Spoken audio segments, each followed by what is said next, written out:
अस्सलाम वालेकुम नाज़रीन, क्रॉस टॉक के साथ मैं हूं आपका मेज़बान वजाहत मसूद और आज हम एक नहायत अहम मौजू पे बात करने जा रहे हैं।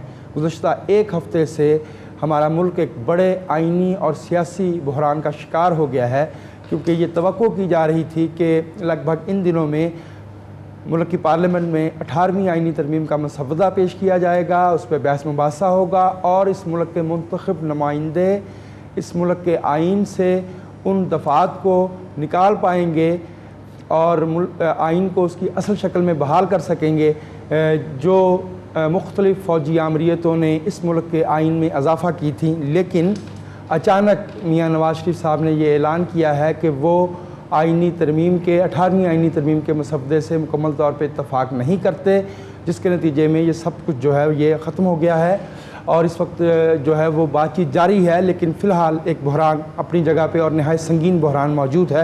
हमने इस अहम मौजू पे बातचीत करने के लिए अपने साथ मदऊ किया है पाकिस्तान मुस्लिम लीग नवाज़ के मरकज़ी जॉइंट सेक्रेटरी जनाब ज़हीन कादरी साहब को, और हमारे दूसरे मेहमान हैं चौधरी मुनव्वर अंजुम साहब, पाकिस्तान पीपल्स पार्टी के मरकज़ी रहनुमा हैं और पाकिस्तान पीपल्स पार्टी की फेडरल कौंसिल के रुकन हैं। और इस आइनी तरमीम के तनाजुर में जो मिसाक जमहूरियत की दस्तावेज़ है उसकी जो है वो उसके तारोपोत से बहुत अच्छी तरह से आशना है।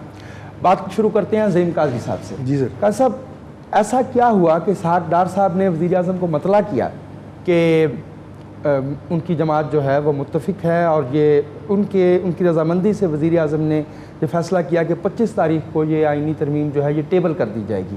लेकिन फिर मियाँ नवाज़ शरीफ ने जो है वो 25 तारीख को एक प्रेस कॉन्फ्रेंस करके गोया लुटिया ही डुबो दी और ये जमहूरी मुस्तकबिल डामाडोल हो गया। नहीं, मेरा ख्याल है कि इसमें थोड़ा सा इस तरह भी हम पहले गुफ्तगू कर रहे थे, इसमें ना तो कोई बहरान है जी और ना ही कोई ऐसा डेडलॉक है जो खुल ना सके इस इशू पे।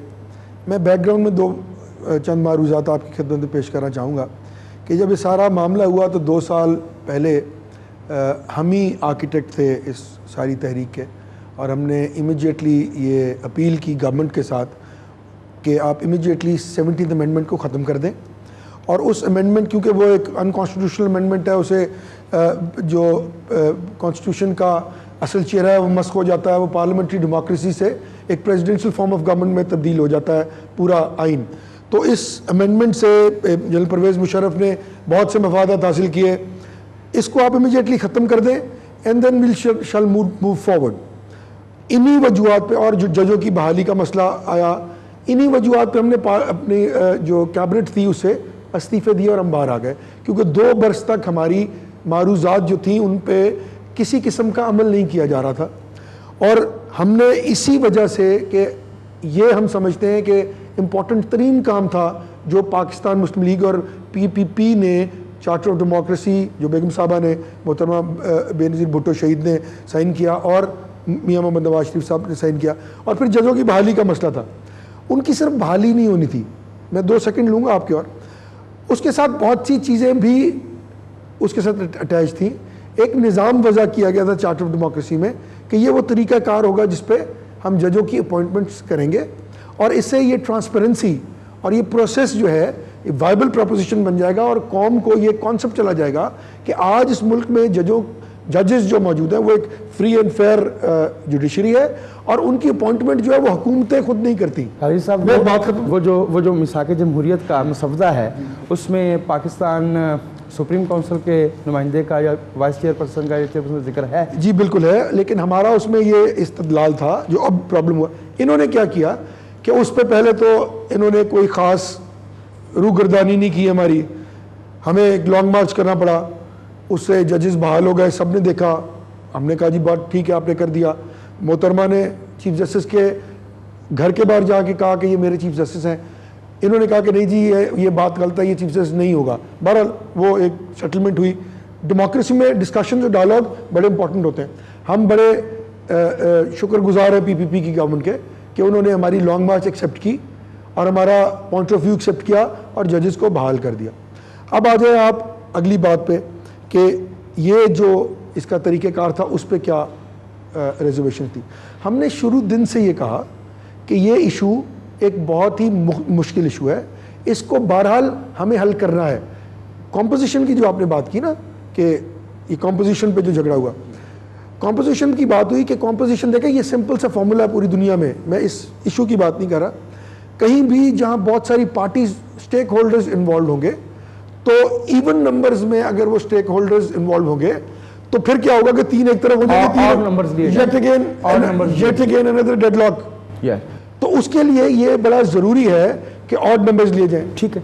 नंबर 2, आपने कहा कि जी बहरान हो गया, पीपीपी। मैं अर्ज ये देता हूं मैंने क्यों कहा कि बहरान हो गया साहब, उसके बाद से 3 प्रेस कॉन्फ्रेंस और 1 इंटरव्यू मियां नवाज शरीफ दे चुके हैं और कोई नई बात नहीं कही। अगर उनको ये एहसास नहीं है कि वो दबाव में है, वो इसलिए कि मीडिया की तरफ ये बात अपना वजह से इसमें मैं ऐड करना चाहूँगा, मैं जरा खत्म कर लूँ। मेरा ख्याल है कि सरकार होना चाहिए। मैं ये कहना चाह रहा हूँ कि अगर हमने मीडिया की तरफ से ये प्रेशर आ रहा है कि जी हमने डिसरप्ट कर दिया उस सिस्टम को जिसके हम खुद आर्किटेक्ट हैं, 17th अमेंडमेंट को खत्म करने में हुकूमत का कोई शौक नहीं था। अगर होता, अच्छा इन्होंने क्या किया कि उन्होंने पूरे पैकेज को डवटेल कर दिया उसके साथ। पैकेज का डवटेल करना जो है वो मेरे ख्याल में, मैं लफ्ज़ बददियानती तो नहीं इस्तेमाल करता, लेकिन पैकेज का उसको 17th अमेंडमेंट के साथ डवटेल करना जो है वो मामलात को इल्तवा में डालना था। राय ले हमारा राय ले लेते हैं। मुनव्वर अंजुम, सदर का इब्तदाई रद्द-ए-अमल आया कि उन्हें मायूसी हुई है। मीटिंग हुई कोर ग्रुप की पीपल्स पार्टी के, उसमें एक तो ये कहा गया कि हम मुफाहमत की पॉलिसी जारी रखेंगे, एक बात ये की गई कि हम हर्डर्स के बावजूद 18th अमेंडमेंट को जो है वो टेबल करेंगे, और वज़ीर आज़म ने कहा कि हम बातचीत करने, अगर ज़रूरत पेश आती है तो बातचीत करने के लिए तैयार हैं। लेकिन रज़ा रब्बानी साहब ने कहा कि जिन मौज़ूआत पे, जिन इशूज़ पे इत्तफ़ाक़ राय हो चुका है उन पर दोबारा बात नहीं की जाएगी। आप इस डेवलपमेंट को और ख़ास तौर पे मुस्लिम लीग ने जो नया मौक़िफ़ अख्तियार किया है किस रोशनी में देखते हैं? वो फरमाते हैं कि वो जो डवटेल किया है 17th अमेंडमेंट को लार्जर स्कीम ऑफ अमेंडमेंट्स के साथ, उस वजह से क्राइसिस हुआ। बिस्मिल्लाहिर्रहमानिर्रहीम। सबसे पहले वजाहत साहब आपका बहुत शुक्रिया कि आपने इस प्रोग्राम में मुझे बुलाया। और बात यह है कि ये जो आईनी तरमीम है इसका कॉन्सेप्ट कोई आज नहीं बना, ना मेरे भाई ने जो कहा कि ये आर्किटेक्ट इस चीज़ की, ऐसी भी बात नहीं है। मेरी मियां नवाज शरीफ के साथ जो पहली मुलाकात जब हमने स्टेक होल्डर पार्टीज़ को इकट्ठा किया तो मोहतरमा बेनज़ीर भुट्टो ने मुझे जद्दा भेजा कि आप देखें कि उस वक्त बात चल रही थी, ये बात है 2003 में नवाबजादा नसरुल्लाह गए थे मियां साहब के पास कि आप और बीबी इकट्ठे पाकिस्तान अगर आ जाते हैं तो नवाज शरीफ जो है वो, सॉरी मुशर्रफ जो है वो पाकिस्तान छोड़ के भाग जाएगा। नवाबजादा नसरुल्लाह साहब का हो जाता है इंतकाल, बात वहीं रुक जाती है। मोहतरमा का मुझे मैसेज मिलता है कि जो कॉन्सेप्ट लेकर वो गए थे आप इस पर क्या किरदार अदा कर सकते हैं। मैंने उस वक्त फौरी तौर पर रब्ता किया मियाँ असद और जो है हमारे ख्वाजा साद रफ़ी, उन्होंने फौरी तौर पर मियाँ साहब से बात की और मैं 2004 मार्च में, इसी 2004 मार्च में मैं जद्दा चला जाता हूँ। मियाँ साहब के साथ मेरी को तकरीबन 4 से 5 घंटे एक तवील मुलाकात होती है और उस मुलाकात में बड़े मियाँ साहब भी मौजूद थे और उसमें सुहेल ज़िया भट्ट और 1-2 और साहब मौजूद थे और पीपल्स पार्टी की तरफ से मैं और सऊदी अरेबिया के चीफ ऑर्गेनाइज़र थे मेरे साथ। हम लोगों ने जाके वहाँ मियाँ साहब से सीधी सीधी बात की कि मोहतरमा की ख्वाहिश है कि पाकिस्तान को अगर बचाना है तो पाकिस्तान की जो बड़ी जमातें हैं उनको इकट्ठा होकर आमरीत के ख़िलाफ़ लड़ना होगा। मियाँ साहब को ये बात बड़ी अच्छी लगी। हम लोगों ने, उन्होंने कुछ गिले भी किए मेरे साथ, उन्होंने पुराने किस्से भी दोहराए कि हमें उठा लिया गया और वो गिले तो दोनों तरफ थे ना जी, गिले शिकवे कुछ हमें भी थे। एक मिनट मैं कंप्लीट कर लूं, पहले आगे जाना, एक मिनट बता दीजिएगा इसमें अपनी, जब आप बता रहे हो कि 2.5 साल गुजर गए, इस पे अमल दरामद क्यों नहीं? मैं वही आ रहा हूँ। अच्छा, वो जनाब हमने एक 10 पॉइंट एजेंडा, मिनिमम एजेंडा मैंने और मियाँ साहब ने मिलकर बनाया और उसके बाद मैं वो लेकर एजेंडा मियाँ साहब से, और फिर मैं मोहतरमा के पास दुबई में गया और उस वक्त दुबई में आप फरतुल्लाह बाबर साहब भी मौजूद थे और ब्रिगेडियर अमान जो मोहतरमा वो भी मौजूद थे। मैंने जाके वहाँ मोहतरमा जो मियाँ साहब के साथ मीटिंग हुई वो सारी की सारी मैंने ब्रीफ की और उसमें जो मेजर बात थी ना वो थी आईनी तरमीम। 17वीं तरमीम, जो मेजर बात थी। दूसरी इसमें जो और बातें थी उसमें थी मुशर्रफ को वहाँ से वर्दी के बगैर फेयर फ्री इलेक्शन, उसमें हम एक दूसरे के लोगों को पार्टी ज्वाइन नहीं कराएंगे, जहाँ जो पार्टी जीतेगी हम उसके मैंडेट का एहतराम करेंगे, और ये मेरे पास डिप्लोमेसी नहीं होगी। ये मेरे सामने ये पड़ा हुआ है वो मिसाक जमहूरियत। इसमें वाज़ेह तौर पर लिखा हुआ है 1973 के आइन को जो 12 अक्टूबर 1999 को फौजी इंकलाब से कब नाफद था बहाल किया जाएगा। इसमें वोटर लिस्ट की बात हुई कि उम्र की जो है ना वो उम्र जो है ना कम की जाएगी, वहां भी नून ने इख्तलाफ किया और उन्होंने कहा जी नहीं ये कम नहीं होनी चाहिए, हालांकि मिसाक जमहूरियत में साइन है। हमने कहा कि इसको 18 साल कर दिया जाए, इन्होंने कहा नहीं जी नहीं ये 18 साल। फिर प्राइम मिनिस्टर की उम्र की एज का भी हम लोगों ने कहा कि इसको कम कर दिया जाए।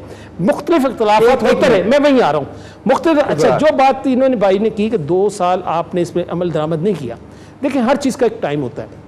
हमने कहा जब मरी डिक्लेरेशन हुआ तो आसिफ ज़रदारी साहब ने कहा कि हम जजिस को बहाल करेंगे, लेकिन उसकी डेट जो होगी ना वो हम देंगे। हम नहीं बस मैंने आज मीटिंग हम लोगों ने बहाल, जब हमने देखा बात सुने, बहाल तब किया जब डोगर की रिटायरमेंट का दिन आया, ठीक है, 10 दिन रहते थे।